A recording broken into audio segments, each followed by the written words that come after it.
معين رب يسر ولا تعسر وتمم بالخير. اللهم صل على فاطمة وأبيها وبعلها وبنيها وسر المستودع فيها بعدد ما أحاط به علمك. اللهم العن قاتلي فاطمة الزهراء. أما بعد فقد قال رسول الله صلى الله عليه وآله وسلم في خطبته: أيها الناس من فطر صائما مؤمنا منكم كما ذلك له عتق رقبة عند الله. صلوات على محمد وآل محمد. اللهم صل على محمد وآل محمد. سامعین محترم، خطبہ شعبانیہ کے حوالے سے ہماری گفتگو جاری تھی اور اس کے ذیل میں آپ کی خدمت میں یہ بیان کیا گیا کہ اگرچہ اس خطبے میں ساری کی ساری باتیں ماہ رمضان المبارک کے متعلق ہیں، لیکن پھر بھی اس خطبے کو خطبہ شعبانیہ کہا جا رہا ہے۔ اس کی وجہ یہ تھی کہ یہ خطبہ رسول اللہ نے ماہ شعبان کے آخری جمعے کو ارشاد فرمایا، لہذا شعبان کی مناسبت سے اسے خطبہ شعبانیہ کہا گیا۔ اور اس میں چند باتیں آپ کے سامنے بیان کی تھی جو آخری نشست میں بیان کی، فقط اس کی میں تکرار کر دوں تاکہ آپ کے ذہنوں میں وہ باتیں آ جائیں کہ کیا بات ہو رہی تھی ہماری۔ رسول اللہ نے فرمایا اس مہینے میں جو تمہیں بھوک اور پیاس لگتی ہے اس سے یاد کرو۔ کب کی بھوک اور پیاس؟ ہاں جاگ رہے نا سارے بھائی؟ ایک دو صلوات پڑھیں مل کر۔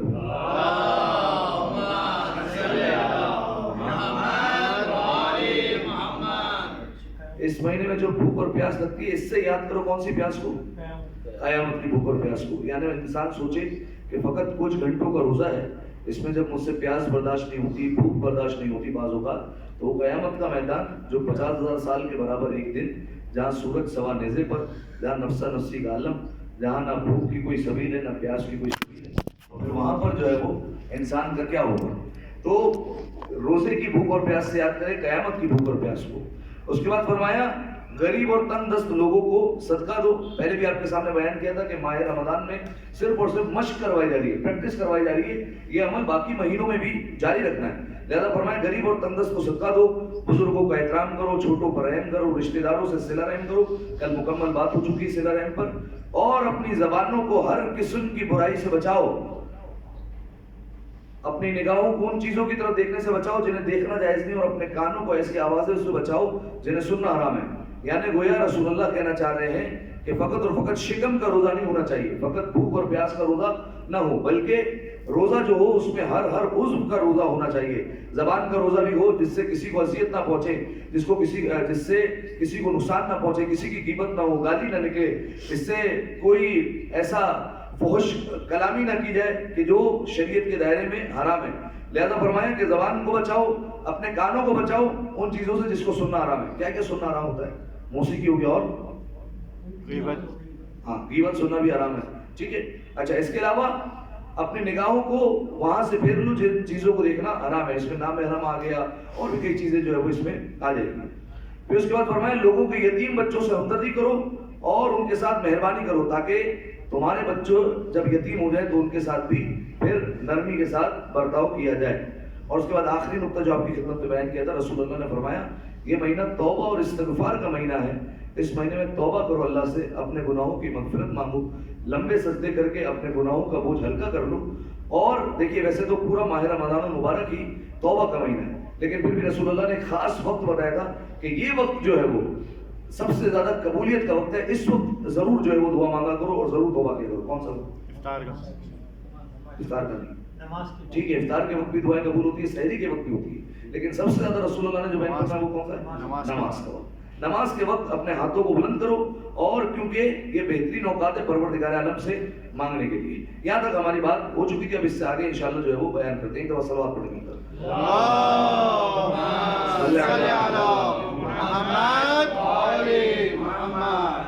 ایک دفعہ پھر صلوات پڑھیں مل کر۔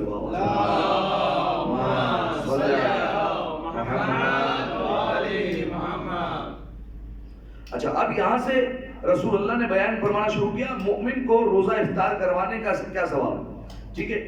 اسی خطبے میں رسول اللہ نے بیان فرمایا ایھا الناس، اے لوگو، من فطر منکم صائما مؤمنا فی ھذا الشہر، فرمایا جو کوئی اس مہینے میں اپنے مؤمن بھائی کو افطار کروائے، ٹھیک ہے، کسی بھی بھائی کو افطاری کروا دے تو کیا ثواب ہوگا؟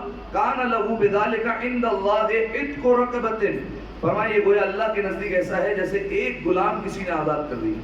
ایک افطار کروایا گویا ایسا ہے جیسے ایک غلام آزاد کروا دے. چھٹے امام روایت کرتے ہیں، کہتے ہیں میں بیٹھا ہوا تھا میرے بابا کے پاس، یعنی پانچویں امام کے پاس ایک صحابی آیا جس کا نام تھا سدیر. ٹھیک ہے، ماہ رمضان المبارک اس وقت جاری تھا. جیسے ہی یہ صحابی آیا پانچویں امام کے پاس، پانچویں امام نے پوچھا اے سدیر تم جانتے ہو یہ کون سی راتیں چل رہی ہیں؟ سدیر نے کہا مولا ماہ رمضان المبارک کی راتیں چل رہی ہیں، اس میں کوئی خاص بات ہے؟ تو امام نے فرمایا کیا سدیر تم طاقت رکھتے ہو کہ 10 غلاموں کو آزاد کر دو؟ کیا تمہارے اندر اتنی حیثیت ہے، اتنی استطاعت ہے کہ تم 10 غلاموں کو آزاد کروا سکو؟ ہمارا 10 غلام کو آزاد نہیں کروا سکتا. ظاہر ہے ایک غلام کو آزاد کروانے کے لیے ایسا تو نہیں کہ چند درہم و دینار دینے پڑے، بلکہ بعض اوقات پورے باغ، بعض اوقات پوری زمینیں، بعض اوقات آدھی جائیداد چلی جاتی تھی ایک غلام کو آزاد کروانے کے لیے. جو جانتے جناب بلال کیسے آزاد ہوئے تھے ان کو پتا ہوگا کہ کتنی جائیداد لگی ہوئی تھی. 500 یہ والے درخت، 500 اس کھجور کی درخت، یہ والا باغ، وہ والی زمینیں، اتنے درہم، اتنے دینار، پھر جا کر جناب بلال کو آزاد کروایا گیا تھا. تو ایک غلام کئی جو ہے وہ قیمتوں میں آزاد ہوا کرتا تھا. تو فرمایا کیا 10 غلام آزاد کروا سکتے ہو؟ کہا فرمایا نہیں 10 کی تو سکت نہیں. فرمایا 9؟ فرمایا 9 کی بھی سکت نہیں. فرمایا 8 کروا سکتے ہو؟ کہا نہیں مولا 8 کی بھی طاقت نہیں. اچھا 7 تو کروا لو گے؟ کہا نہیں مولا 7 کی بھی حیثیت نہیں. یہاں تک کہ مولا کم کرتے کرتے 1 تک آ گئے.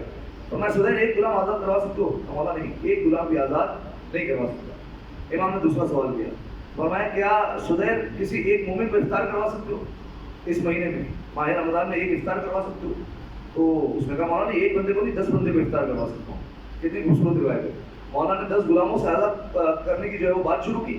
اس نے کہا نہیں غلام آزاد نہیں کروا سکتا. پھر مولانا نے پوچھا اچھا ایک بندے کو افطار کروا سکتے ہو؟ کہا نہیں مولانا 10 بندوں کو افطار کروا سکتا ہوں. مولانا نے کہا میں اسی کی تو بات کر رہا تھا. 10 مومن کو افطار کرنا گویا ایسے ہی ہے پروردگار عالم کے نزدیک جیسے 10 غلاموں کو آزاد کر دیا. یہ دونوں برابر ہیں. لہذا اگر ایک جو رسول اللہ نے بیان فرمایا ایک مومن کو روزہ افطار کروا دیا گویا ایسے ہی ہے کہ جیسے آپ نے ایک غلام کو آزاد کر دیا. ٹھیک ہے، اچھا تو ایک ثواب تو روزہ افطار کروانے کا کیا ملے گا؟ غلام آزاد کرنے کا. اور فرمایا وَمَغْفِرَةٌ لِمَا مَضَىٰ مِن ذُنُوبِهِ، فرمایا جو کچھ گناہ ہو چکے سب معاف. ٹھیک ہے، ایک روزہ افطار کروانے پر غلام آزاد کروانے کا ثواب بھی، اور جتنے گناہ ہو چکے ہیں وہ پروردگار عالم سارے معاف کر دے گا. اچھا دیکھیے جب بھی یہ کہا جائے نا کہ گناہ معاف ہو جاتے ہیں، اس کا مطلب کیا ہوتا ہے؟ اس کا مطلب یہ ہوتا ہے کہ گناہ تو معاف ہوں گے لیکن جو حقوق آپ کی گردن پر ہے وہ نہیں اترے گے. ٹھیک ہے، بعض لوگ سمجھتے ہیں ہماری نماز قضا ہو گئی ساری گئی اب جو ہے وہ نہیں پڑھنی پڑے گی. نہیں بھائی ایسا نہیں ہے. جو نماز قضا ہو گئی ہے ٹھیک ہے، اگر اس کا گناہ ہے وہ گناہ معاف ہو سکتا ہے، لیکن آپ یہ کہیں کہ نماز قضا جو ہو گئی ہے وہ پڑھنی نہیں پڑے گی، ایسا نہیں ہو سکتا. وہ پڑھنی تو پڑے گی. روزہ قضا رہ گیا ہے وہ ادا تو کرنا پڑے گا. اسی طریقے سے خمس اگر نہیں نکالا ہے وہ نکالنا تو پڑے گا. کسی مومن بھائی کا حق مارا ہوا ہے وہ دینا تو پڑے گا. گناہ معاف ہو سکتا ہے لیکن یہ جو حقوق گردن پر ہے وہ نہیں اتر سکتے. لہذا جتنی بھی روایتیں شب قدر میں کہا جاتا ہے تمام گناہ معاف ہو جاتے ہیں، 15 شعبان کے اعمال کے متعلق کہا گیا ہے. اسی طریقے سے روزہ عرفہ یہ روایت بیان کی جاتی ہے. امیر المومنین کے فضائل پڑھنے پر یہ روایت بیان کی جاتی ہے کہ اگر بیان کیے تو گناہ معاف ہو جاتے ہیں. ٹھیک ہے، گناہ معاف ہوں گے لیکن وہ گناہ کہ جس پہ کسی کا حق نہ ہو، چاہے وہ حقوق الہی ہو یا حقوق العباد ہو. اگر حقوق گردن پر ہے تو پھر وہ معاف نہیں ہوگی. ٹھیک ہے، ایک دفعہ صلوات پڑھیں گے.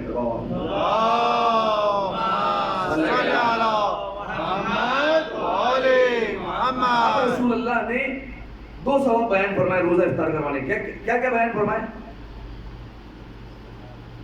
روزہ افطار کروانے کا کیا ثواب بتایا؟ ایک غلام آزاد اور گزشتہ گناہوں کی معافی مل جاتی ہے. جیسے ہی رسول اللہ نے یہ بیان کیا ایک شخص کھڑا ہو گیا اور رسول اللہ سے کہنے لگا یا رسول اللہ ہم سب اس عمل کو انجام دینے پر قدرت نہیں رکھتے. ٹھیک ہے، کیا صحابی کہہ رہا ہے؟ آپ سوچئے وہ زمانہ کتنا مفلسی کا زمانہ تھا کہ ایک بندہ کھڑا ہو کر کہہ رہا ہے یا رسول اللہ ہم ایک مومن کو افطار کروانے کے لیے حیثیت نہیں رکھتے یا ہم کسی ایک کو افطار کروا دیں. یا رسول اللہ ہمارے اندر تو یہ قدرت نہیں، تو کیا ہم اس ثواب سے محروم ہو گئے؟ اب دیکھیے رسول اللہ نے تیسرا جو ہے وہ ثواب بیان فرمایا اس جملے میں. فرمایا اپنے آپ کو آتش جہنم سے بچاؤ. یعنی روزہ افطار کروانے کا ایک ثواب یہ بھی ہے کہ انسان آتش جہنم سے محفوظ ہو جاتا ہے. ٹھیک ہے، فرمایا اپنے آپ کو آتش جہنم سے بچاؤ اگرچہ نصف کھجور کے ذریعے سے کیوں نہ ہو. نصف کھجور یعنی آدھی کھجور کے ذریعے سے کیوں نہ ہو. اچھا کھجور بھی نہیں کھلا سکتے. فرمایا اپنے آپ کو آتش جہنم سے بچاؤ اگرچہ ایک گھونٹ پانی سے ہی کیوں نہ ہو. ٹھیک ہے، پانی کی تو کوئی قیمت نہیں، اب قیمت ہوتی ہے لیکن اس زمانے میں تو کوئی قیمت نہیں اور ایسے جو ہے وہ کسی کو افطار کروایا جا سکتا تھا. تو رسول اللہ نے کہا اگر قدرت نہیں رکھتے تو آدھی کھجور کھلا دو یا پھر ایک گھونٹ پانی پلا دو, لیکن روزہ افطار کروا دو تاکہ تمہیں یہ ثواب حاصل ہو جائے. اچھا سامعین محترم دیکھیے, اگر اس پر آپ غور کریں تو رسول اللہ نے پہلے بیان فرمایا کہ روزہ افطار کروانے کا یہ ثواب ملے گا. جب صحابی نے اٹھ کر پوچھا کہ میں قدرت نہیں رکھتا, تو پھر بیان فرمایا کہ آدھی کھجور کھلوا دو اور ایک گھونٹ پانی پلا دو, ٹھیک ہے, اس سے افطار کروا دو. اب اس کا یہ مطلب نہیں کہ آپ نے کسی کو ایک کھجور کھلا دی تو پورا روزہ افطار کروانے کا ثواب کبھی بھی نہیں ملے گا, ٹھیک ہے.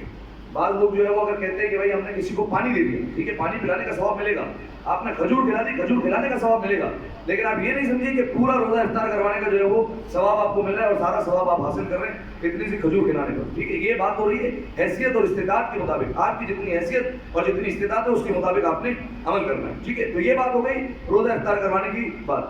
اس کے بعد رسول اللہ نے فرمایا, اے لوگوں تم میں سے جو کوئی اس مہینے میں اچھے اخلاق کو پیش کرے, اچھے اخلاق رکھے اور نیک کرے, تو وہ آسانی سے پلے صراط سے گزر جائے گا جس دن سب کے قدم پلے صراط پر ڈگمگا رہے ہوں گے. یعنی نسخہ کیا ہوا, اگر پلے صراط سے آسانی سے گزرنا ہے تو کیا کرنا ہوگا؟ اچھے اخلاق کرنا ہوگا. اچھے اخلاق کیسے ہوتے ہیں, کیا کیا آتا ہے اچھے اخلاق میں؟ مسکرا کر ملنا, مسکرا کر ویسے ہی ملنا جو ہے وہ عبادت ہے. کسی مومن کے دل میں خوشی ڈال دینا, آتے جاتے سلام کر لینا, صحیح طریقے سے بات کرنا, ادب سے بات کرنا, چھوٹوں پر رحم کرنا, بڑوں سے صحیح طریقے سے بات کرنا, یہ ساری چیزیں آ جاتی ہے اخلاق میں. رسول اللہ نے فرمایا جو اچھا اخلاق پیش کرے گا, فرمایا جس دن پورے صراط پر سب کے قدم ڈگمگا رہے ہوں گے, کوئی لٹک رہا ہوگا, کوئی گر رہا ہوگا, فرمایا تم قدم رکھتے ہی گزر جاؤ گے, ٹھیک ہے, اچھا اخلاق کرنے سے اس مہینے میں. پھر اس کے بعد فرمایا کہ جو کوئی اس مہینے میں اپنے ماتحت سے نرمی کرے گا تو خداوند عالم قیامت کے دن حساب میں نرمی کرے گا. ماتحت مطلب اپنے انڈر میں کام کرتا انڈر میں جو آنے والے ہیں, ٹھیک ہے, کوئی بھی آ سکتا ہے. آپ کے یہاں سیکورٹی گارڈ کام کرتا ہے, وہ بھی آپ کے انڈر میں آتا ہے, آپ اس پر جو ہے وہ اس کے ساتھ بھی نرمی سے پیش آ سکتے ہیں. ایسا نہیں آپ گیٹ پر لے اور وہ گیٹ بھی کھل رہا بیچارہ, تو آپ ہارن پہ ہاتھ رکھے اور فوج کلامی شروع, اور کہاں گیا تھا بھائی, اور جو ہے وہ شروع ہو جائے, نرمی سے اس سے بھی پیش آ. آپ کے گھر میں کام کرنے والے افراد ہیں, ان سے بھی غلطی ہو سکتی ہے, وہ بھی انسان, ٹھیک ہے. ایک اور مثال دوں, پریکٹیکل مثال ہو سکتی ہے. آپ کے انڈر میں آپ پاترول ہو گئے, آپ ڈائریکٹر لوگ ہیں, آپ کے انڈر ایک بندہ آتا ہے, اس بیچارے نے 2 والے آج کم بیچ لی, شورم شادی کر دی, بھائی 2 کیوں کم بیچے آج تم نہیں بھائی. یہ میں نے پہلے بیان کروا, ماہ رمضان مشق کروا رہا ہے باقی مہینوں کے لیے. ماہ رمضان میں صرف یہ نہیں اپنانا, باقی مہینوں میں کرنا, ٹھیک ہے. تو اگر وہ بندہ آ رہا ہے تو ٹھیک ہے, وہ بھی انسان ہے بھائی, اس سے بھی غلطی ہو سکتی ہے, اس کو جو ہے وہ نرمی سے پیش آ سکتے ہیں, اس کو بول سکتے ہیں آج 2 کم بیچ لیے تو کل 2 زیادہ بیچ لینا, اس طریقے سے سلجھایا جا سکتا ہے. لیکن ضروری نہیں ہے کہ دھمکیاں دے کہ ہم جو ہے وہ تمہیں نوکری سے نکال دیں گے. یاد رکھیے گا, جو اسے رزق دینے والا ہے وہی تمہیں بھی رزق دینے والا ہے. ایک اور سلوات پڑھی میرے بابا,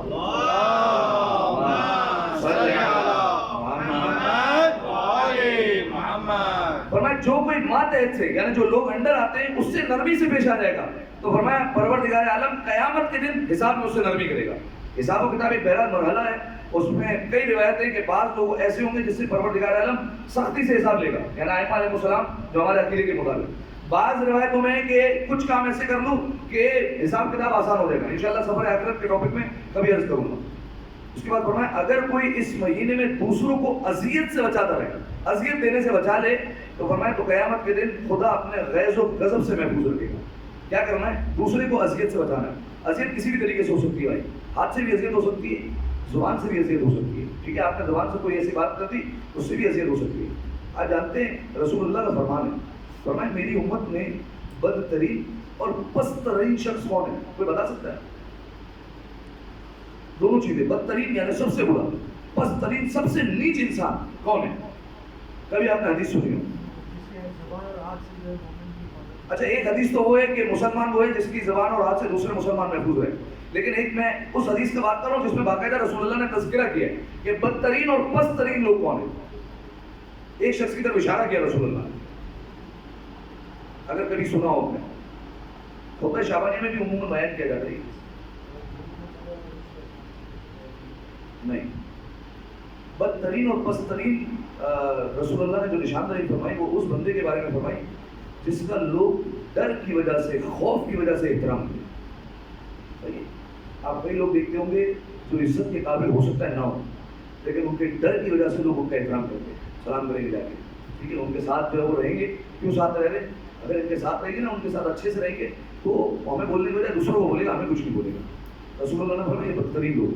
چھٹے امام نے فرمایا کہ جو زبان کے ذریعے سے، جس کی زبان کے ذریعے سے دوسرے لوگ ڈرتے ہو، فرمایا اس کا ٹھکانہ جہنم ہے. کہ رسول اللہ نے بیان فرمایا کہ جو زبان کے ذریعے سے دوسروں کو اذیت پہنچا رہا ہے، فرمایا میری امت کا پست ترین بندہ بھی ہے اور جہنم اس کا ٹھکانہ ہوگا. کئی لوگ آپ کو ایسے ملتے ہوں گے کہ جو عزت کے لائق نہیں ہوتے، کئی ایسے کام ہیں جو عزت کے لائق ہی نہیں ہے، لیکن پھر بھی زمانہ ان کی عزت کرتا ہے. ایسے ہے یا نہیں ہے؟ زمانہ ان کی عزت کرتا ہو، بھائی گا سلام کرے گا، 10 پیچھے بندے گھومیں اس کے جو ہے وہ آگے پیچھے گھومیں گے، جو ہے وہ 2 بندے گاڑی کھولنے والے ہوں گے. لیکن جو ہے وہ رسول اللہ نے فرمایا امت کے پست ترین لوگ ہیں جن کا لوگ ان کے ڈر کی وجہ سے اتنا کریں. خدا ہم سب کو اس سے محفوظ رکھے. ایک دفعہ سوال پڑھیں گے.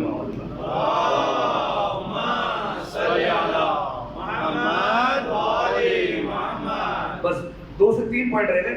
فرمایا اور اگر کوئی اس مہینے میں کسی یتیم پر احسان کر دے، میں نے آپ کو بیان فرمایا تھا یتیم کسے کہتے ہیں؟ نابالغ ہو اور جس کے سر سے باپ کا سایہ اڑ جائے اسے یتیم کہتے ہیں. تو کوئی 40 سال کا بندہ اس کے سر سے والد جو ہے وہ چلے جائیں تو پھر وہ یتیم نہیں کہلاتا شریعت کی اصطلاح. ٹھیک ہے. تو فرمایا اگر کوئی یتیم پر احسان کرے تو خداوند عالم قیامت کے دن اس پر احسان کرے گا. ٹھیک ہے. یتیم پر احسان کر لو، پروردگار عالم کا احسان قیامت میں تمہیں مل جائے گا. امیر المومنین کے بارے میں ملتا ہے امیر المومنین یتیموں سے بے حد شفقت کیا کرتے تھے. کوفہ کے یتیم، آپ نے مصائب میں روایت سنی ہوگی کہ جب امیر المومنین کو ضربت لگ گئی، زہر آلود ضربت لگائی گئی، تو کوفے کے بچے اپنے ہاتھ میں دودھ کے پیالے لے کر آئے تھے. یہ سارے کون تھے؟ یتیم تھے جن کی امیر المومنین نے کفالت کی تھی. اسی طریقے سے جو کوفے کے یتیم بچے تھے وہ ان کو امیر المومنین کہا کرتے تھے. کہا دیکھو اگر کوئی کبھی تمہیں تانا دے دے نا کہ تمہارا باپ نہیں ہے اور تم بغیر باپ کے ہو، فرمائے تو اپنا دل چھوٹا مت کرنا، اپنے دل کو مت دکھانا، فرمایا بلکہ ان کو سامنے سے پلٹ کر کہہ دینا کہ ہمارا باپ ہے اور ہمارے بابا کا نام علی ابن ابی طالب ہے. یہ امیر المومنین کہا کرتے تھے. لہذا سارے یتیم بچے کوفے کے ایک ہی بات کرتے تھے، کہا ہمارے بابا کا نام علی ابن ابی طالب ہے. تو وہ کوفے کے بچے کہ جن کے بابا کے سایہ ان کے سر پر سلامت تھا، وہ رشک کیا کرتے تھے کہ کاش ہم بھی علی ابن ابی طالب کو اپنا بابا کہہ سکتے. لہٰذا یہ امیر المومنین کی شفقت تھی. کئی واقعات بیان ہو سکتے ہیں لیکن دامن وقت میں گنجائش نہیں ہے. اس کے بعد فرمایا جو کوئی اپنے رشتہ داروں سے صلہ رحم کرے تو خداوند عالم قیامت کے دن اس کو اپنی رحمت سے متصل کر دے گا. کل مکمل بات ہو چکی اس پر. اور کوئی اس مہینے میں اپنے رشتہ داروں سے رابطہ قطع کر دے، قطع تعلقی کر دے، توڑ دے رابطہ، تو فرمایا خداوند عالم قیامت کے دن اس سے اپنی رحمت کو قطع کر دے گا. پروردگار عالم کی رحمت اس تک نہیں پہنچنے والی. جو لوگ کل نہیں تھے ان سے گزارش کروں گا کہ کل والی جا کر کلپ سنیے گا تاکہ معلوم ہو کہ کس حد تک صلہ رحمی کرنا واجب ہے، کن کن رشتہ داروں سے صلہ رحمی کو واجب کہا گیا.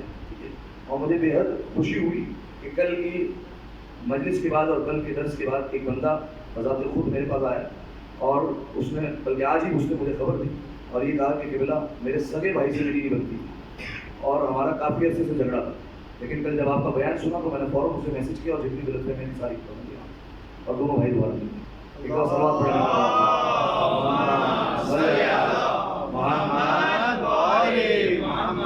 اعوذ باللہ من الشیطان اللعین الرجیم. بسم اللہ الرحمن الرحیم. انا اعطیناک الکوثر فصل لربک وانحر ان شانئک هو الابتر. دل کا 3 دفعہ آواز بلند صلوات. اللہم صل علی محمد و آل محمد. اللہم صل علی محمد و آل محمد. اللہم صل علی محمد و آل محمد. اعوذ باللہ من الشیطان اللعین الرجیم. بسم اللہ الرحمن الرحیم. الحمد للہ رب العالمین. اللہم لک الحمد بدیع السماوات والارض ذا الجلال والاکرام رب الارباب وإلہ كل معلوم وخالق كل مخلوق ووارث كل شيء ليس كمثله شيء وهو بكل شيء محيط. أنت الله لا إله إلا أنت الأحد المتوحد الفرد المتفرد وأنت الله لا إله إلا أنت الكريم المتكرم العظيم. والصلاة والسلام على محمد النبي الرحمة سيد المرسلين وعلي بن أبي طالب سيد الوصيين وفاطمة الزهراء سيدة النساء العالمين وحسن المجتبى حجة الله على الخلق أجمعين والحسين الشهيد المظلوم وارث أمير المؤمنين وعلي بن الحسين زين العابدين ومحمد بن علي باقر من الأولين والآخرين وجعفر بن محمد الصادق الصديق والمقتدي بآبائه الصالحين وموسى بن جعفر الكاظم من أولاد النبيين وعلي بن موسى الرضا من إترة بررة المتقين ومحمد بن علي الجواد ولي المؤمنين وعلي بن محمد السراج المنير إمام الخاشعين والحسن بن علي سيد الأوصياء المنتدبين والخلف القائم المهدي المنتظر الحجة بعد آبائه إلى خلقك المعدي النبي ووارث علم الماضيين من الوصيين الذي ببقائه بقية الدنيا وبيمنه رزق الورى وبوجوده ثبتت الأرض والسماء وبه يملأ الله الأرض قسطا وعدلا كما ملئت ظلما وجورا وعجل لنا اللهم زبورا إنهم يرونه بعيدا ونراه قريبا برحمتك يا أرحم الراحمين اللهم افتح لي أبواب توبتك ورحمتك ورزقك الواسع إني إليك من الراغبين وأتمم لي نعمك إنك خير المنعمين اللهم اجعل بقية عمري في أداء فرض الجمعات والحج والعمرة ابتغاء وجهك يا رب العالمين وصلى الله على محمد وآله الطيبين الطاهرين والسلام عليه وعليهم مل کر آواز بلند صلوات اللهم صل على محمد وآل محمد. سامعین محترم، روزے کے حوالے سے فقہی مسائل آپ کی خدمت میں بیان کیے جا رہے تھے دوسرے خطبے کے دوران، اور پچھلی نشست میں جو فقہی مسئلہ آپ کے سامنے بیان کیا گیا وہ سحری کے متعلق تھا کہ اگر کوئی شخص سحری کے وقت غفلت کے عالم میں کھاتا رہے یا دوسری صورتحالوں کی گھڑی جو ہے وہ بالکل 5 منٹ پیچھے رہ گئی یا کسی قابل اعتماد نے کہا کہ ابھی تو روزے کا وقت ہے اور کھا پی لو کچھ، لیکن بعد میں پتہ چلا کہ صورتحال برعکس ہے، یعنی روزے کا وقت ہو چکا تھا اور اس وقت بھی وہ کھاتا رہا، تو اس کا مسئلہ کیا تھا؟ روزہ باطل ہوگا، اگرچہ غلطی سے کھا رہا تھا پھر بھی باطل ہے، لیکن ہم نے تو روزے میں یہ ڈیسائیڈ کیا تھا اور یہ فقہی مسئلہ جانا تھا کہ اگر روزے کی حالت میں کوئی اگر غلطی سے کھا پی لے تو اس کا روزہ صحیح ہو جاتا ہے، لیکن یہاں پر مسئلہ تھوڑا سا مختلف ہے، سحری کے وقت جو ہے وہ کوئی گنجائش نہیں ملے گی۔ آئیے اب ایک اور مسئلہ افطار کے متعلق آپ کے سامنے بیان کروں۔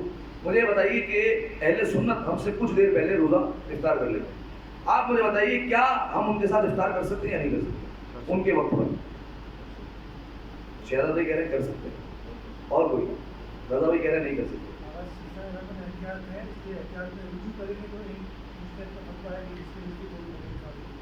اچھا اور کوئی؟ اچھا کس صورت میں کر سکتے ہیں؟ کوئی مجبوری ہو، کوئی حرج ہو، اس صورت میں یا مطلق ہے جب چاہو کر لو؟ فتویٰ سننے مجبوری ہو تب بھی آئے گا، سیستانی کے نزدیک احتیاط واجب ہے، روزہ افطار اہل سنت کے ساتھ نہیں کر سکتے، کوئی بھی مجبوری ہو تب بھی آپ نہیں کر سکتے، اگر اس کو کسی نے کھول لیا تو اسے قضا کرنی پڑے گی، ٹھیک ہے؟ ایک بات ہو گئی۔ جو انہوں نے بتایا کہ احتیاط واجب میں رجوع مل جائے گا، آغا سعید الحکیم جو آغا محسن الحکیم کے فرزند تھے ان کے نزدیک یہ فتویٰ تھا کہ اہل سنت کے ساتھ افطار کیا جا سکتا ہے، لیکن اب وہ مرحوم ہو چکے، اس دنیا سے ان کا انتقال ہو چکا ہے، لہذا جنہوں نے اس وقت ان کے فتوے میں رجوع کیا تھا کبھی ماہ رمضان میں تو وہ کر سکتا ہے، اس کے علاوہ ہم سب جو ہے وہ رجوع نہیں کر سکتے۔ خلاصہ کلام یہ اہل سنت کے ساتھ افطار نہیں کیا جا سکتا، ٹھیک ہے؟ ابھی فی الحال کوئی ایسا مرجع نہیں ہے جو اجازت دیتا ہو اہل سنت کے ساتھ ان کے وقت پر افطار کرنے کی، لہذا ابھی جو ہے وہ ان کے ساتھ افطار نہیں کیا جا سکتا، ٹھیک ہے؟ یہ ہو گیا ایک نکتہ۔ دوسری بات وہ یہ کہ مجھے یہ بتائیے کہ روزے کی حالت میں اگر بلغم منہ میں آ جائے تو اس کا کیا حکم ہے؟ ضروری ہے؟ دوبارہ کوئی نکل گیا تو روزہ باطل، اور کوئی نہیں باطل ہے دونوں صورتوں میں۔ دیکھیے ایک جو ہے وہ بلغم اس صورت کا کہ منہ میں آیا ہی نہیں ہے، ٹھیک ہے، اور آپ نے نکل لیا بالکل ناک کی صورت سے جو ہے وہ اندر چلا گیا، اس میں تو چلے کوئی مسئلہ نہیں ہے۔ ایک بلغم منہ میں آیا پھر آپ نے نکلا باطل، آگا سیستانی کہتے باطل نہیں، کوئی مسئلہ نہیں، بلغم منہ میں آ گیا نکل لیا کوئی مسئلہ نہیں، آگا سیستانی کہتے روزہ صحیح رہے گا۔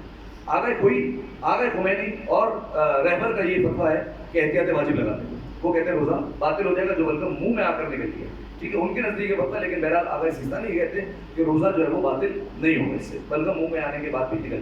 تیسرا سوال آپ سے، روزے کی حالت میں انجیکشن لگوانا صحیح ہے؟ دو بندے منع کر رہے ہیں، صحیح ہے، اور کوئی؟ صحیح ہے مگر یہ کہ کسی طاقت وغیرہ ایسا کوئی انرجی کے لیے سوال بدل رہا ہوں، انجیکشن طاقت والا، بریک طاقت والی نہیں، صحیح نہیں ہے، روزہ صحیح ہے، کوئی مسئلہ نہیں۔ آگا سیستانی کہتے ہیں روزہ صحیح، ٹھیک ہے، ہماری زبان میں جھولے لال لگاؤ، ٹھیک ہے کوئی مسئلہ نہیں. آپ جا کر طاقت کا انجیکشن لگوا لیتے, بہت زیادہ کمزوری ہو رہی ہے, آپ نے لگوا لیا طاقت کا انجیکشن, آپ نے ڈرپ لگا لی طاقت کی, آگے سے ثانی لیتے روزے میں کوئی فرق نہیں پڑے گا. البتہ دوسرے مجتہد کے فتووں میں اختلاف ہے, اگر کوئی دوسرے مجتہد کی تکلیف کر رہا ہو تو مجھ سے آ کر مسئلہ پوچھ سکتا ہے. ٹھیک ہے 3 باتیں ہو گئی. ایک اور سلوات پڑھیں گے پھر آواز میں.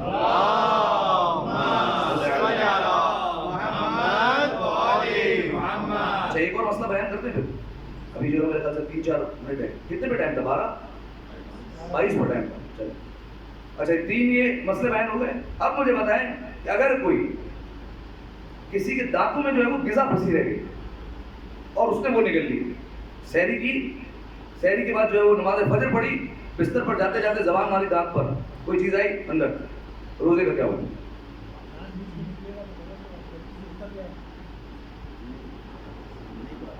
باتیں نہیں ہے, جان بوجھ کے بھی نکل رہے کوئی مسئلہ نہیں. نہیں ایسا نہیں, اتنی رعایت نہیں ملتی. جان بوجھ کے نکل لیں گے تو باتیں نہیں. غلطی سے, میں وہی پوچھ رہا تھا, غلطی سے اگر نکل لیا تو ٹھیک ہے, صحیح ہے, کوئی روزے میں فرق نہیں پڑے گا, روزہ صحیح رہے گا.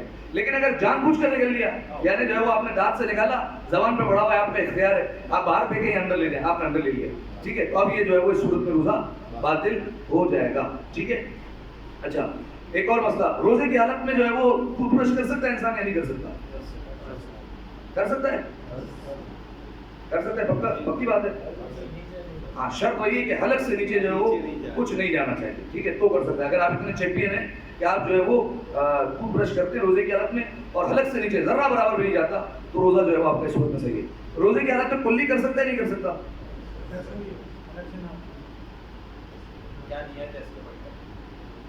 بھائی بہت پیاس لگ رہی ہے, اس نے کہا الگ سے پانی نیچے نہیں اتاروں گا, کلی کر لیں گے, دوبارہ الگ سے پانی نیچے نہیں اترا ہے. دیکھیے روزے کا فارمولا تو یہ ہے نا, باطل اسی صورت میں ہوگا جب الگ سے نیچے جائے گا. بہت زیادہ پیاس لگ رہی ہے, اس نے اٹھا کے کلی کر لی. پیاس بجھانے کے لیے آپ نہیں پیاس تو بھائی نہیں بجھے گی یار, کیسے الگ سے نیچے نہیں. چلیں دیکھیں اس کا میں مسئلہ بیان کرتا ہوں. اگر منہ میں فقط پانی رکھا ہے تو اس سے روزہ مکروہ ہوگا, روزہ باطل نہیں ہوگا, ثواب کم ہو جائے گا, باطل نہیں ہوگا. حلق سے نیچے اتر گیا تو باطل ہے, غلطی سے بھی اتر گیا تو باطل ہے. ٹھیک ہے میں پھر کہہ رہا ہوں, اگر کلی اس نے کی غلطی سے بھی اتر گیا تو باطل ہے, سوائے 2 صورتوں کے. ایک اس کو جو ہے وہ پتہ نہیں ہو, بھول گیا ہو کہ روزے سے, اور اس نے عادتاً ایسے کلی کر لی اور غلطی سے چلا گیا تو پھر باطل نہیں. دوسری صورتحال وضو کے لیے جو ہے وہ کلی کر رہا تھا اور غلطی سے اتر گیا نیچے تو جو ہے وہ روزہ صحیح ہے. اس کے علاوہ جتنی صورتیں کلی چاہے جس کے لیے بھی کر رہا ہو, اگر جو ہے وہ غلطی سے بھی پانی نیچے گیا تو اس کا روزہ جو ہے وہ باطل ہو جائے گا, روزہ نہیں بچے گا. ٹھیک ہے تو یہ چھوٹے چھوٹے 4-5 مسئلے تھے, وہ آپ کی خدمت میں بیان کرتے ہیں. انشاءاللہ جو ہے وہ باقی مسئلے مسائل اگلی نشست میں آپ کی خدمت میں بیان کی جائیں گے. کسی کا کوئی سوال تو نہیں ہے کوئی سوال کسی کا؟ اچھا دیکھیے جب بھی میں بیان کروں نا تو روزہ باطل ہو گیا, روزہ باطل ہونے کا مطلب یہ نہیں کہ آپ موج میں آ جاؤ اور کھاتے پیتے پھریں, اس کا یہ مطلب نہیں ہوتا. ٹھیک ہے روزہ پورا بھی کرنا پڑے گا, بعد میں قضا بھی کرنی پڑے گی. ٹھیک ہے اس کا مطلب یہ ہوتا ہے. ٹھیک ہے لیکن اگر بالکل آپ نے بعد میں کھا لیا تو گنہگار ہوں گے, کفارہ نہیں ہوگا. ٹھیک ہے لیکن یہ یاد رکھا کریں جب بھی کہوں روزہ باطل ہے تو اس کا یہ مطلب نہیں کہ آپ جو ہے وہ آزاد ہو گئے, ہاتھ پیر کھل گئے, اب جو کھانا ہے کھاتے پیتے پھریں گے, نہیں ایسا نہیں ہے. بلکہ آپ کو روزے کا احترام کرنا پڑے گا, بھوکا رہنا پڑے گا. ٹھیک ہے اور جو ہے وہ بعد میں اس روزے کی قضا بھی کرنی پڑے گی. کسی کا سوال نہیں انشاءاللہ؟ سب ماشاءاللہ سارے عالم بیٹھے ہیں مسئلے. ایک اور سلوات پڑھیں گے.